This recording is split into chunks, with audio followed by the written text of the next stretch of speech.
Hello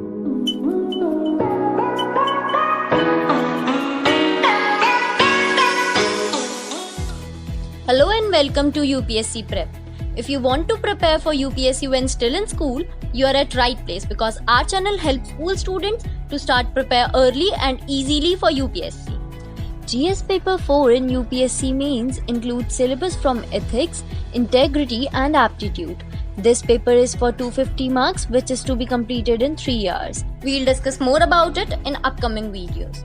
Friends, preparing from the early stage will never hurt you. In fact, it will help you succeed just like most toppers who were determined to serve the nation and started their preparation to crack exam at earliest. Mr. Shubham Gupta is one of them. He secured 6th rank in UPSC Air 2018 despite all failures and challenges in his life. Our channel provides information specifically for school students. Let's prepare early. Please like, share and subscribe for watching newly brewed content from UPSC Prep. So, no need to wait. Let's get started. Today, we will cover 4 topics of UPSC syllabus from today's news articles. Our first topic is National Park. Recently, the Odisha government has stated a 2-year conservation project for fishing cats in Bhitarkanika National Park. So, let's see what are national parks. Well, national parks are the area that are set by the government to conserve the landscape and its flora and fauna in their natural habitat. These areas aim to protect the environment in its natural state. Also, human activities such as grazing, hunting, collection of firewood or medicinal plants, etc. are not allowed in these protected areas of national park. You must have read about it in chapter 7 of your class 8 science textbooks. Now, let's solve related previous year prelims question from 2012. In which among the following categories of protected areas in India are local people not allowed to collect and use the biomass? A. Biosphere reserves. B. National parks. C. Wetlands declared under Ramsar Convention. D. Wildlife sanctuaries.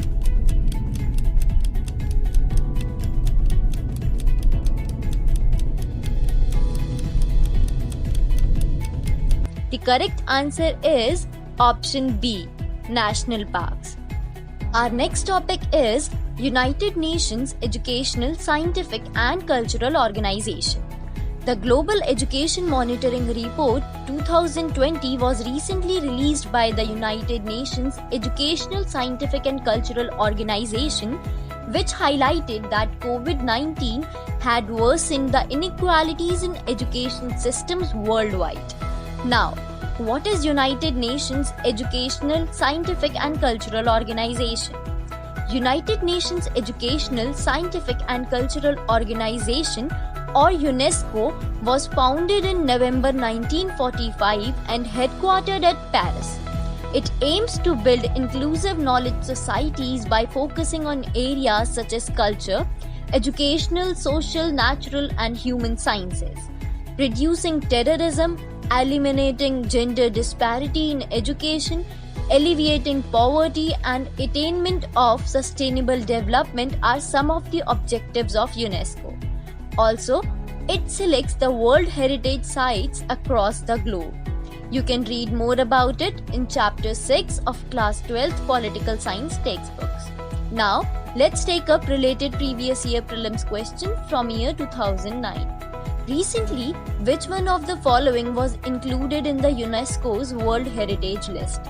A. Dilwara Temple. B. Kalka Shimla Railway. C. Bhitarkanika Mangrove Area. D. Vishakhapatnam to Araku Valley Railway Line.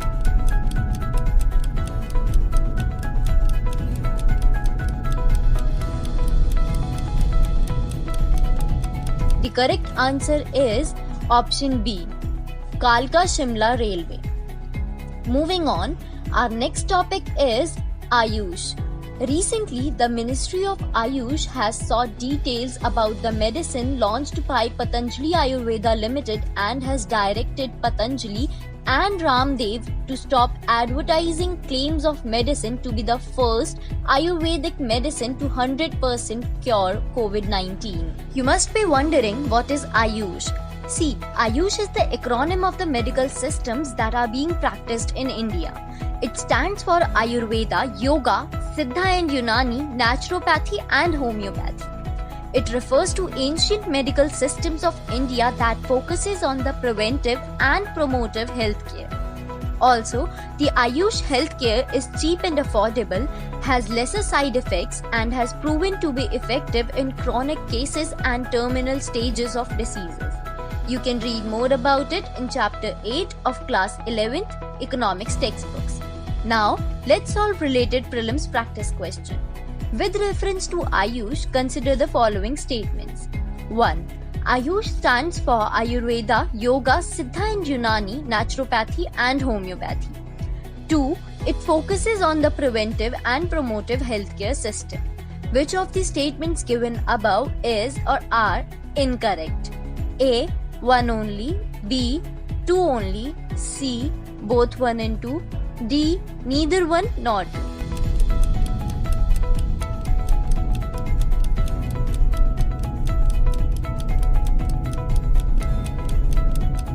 The correct answer is option D, neither 1 nor 2.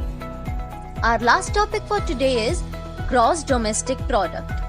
International Monetary Fund has recently said that key emerging market economies are taking a severe hit to GDP amid the COVID-19 pandemic.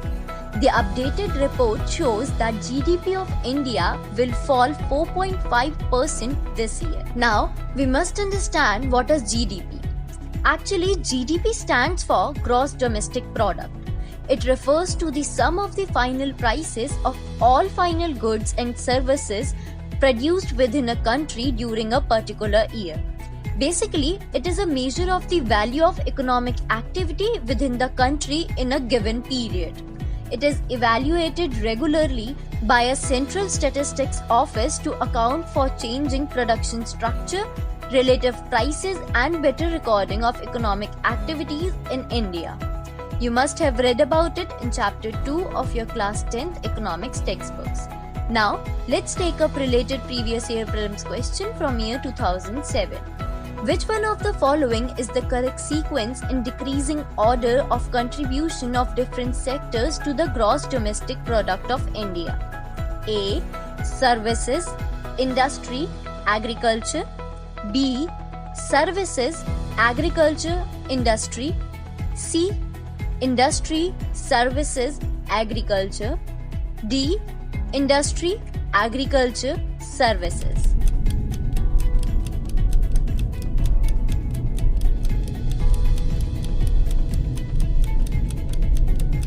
The correct answer is option A, services, industry and then agriculture.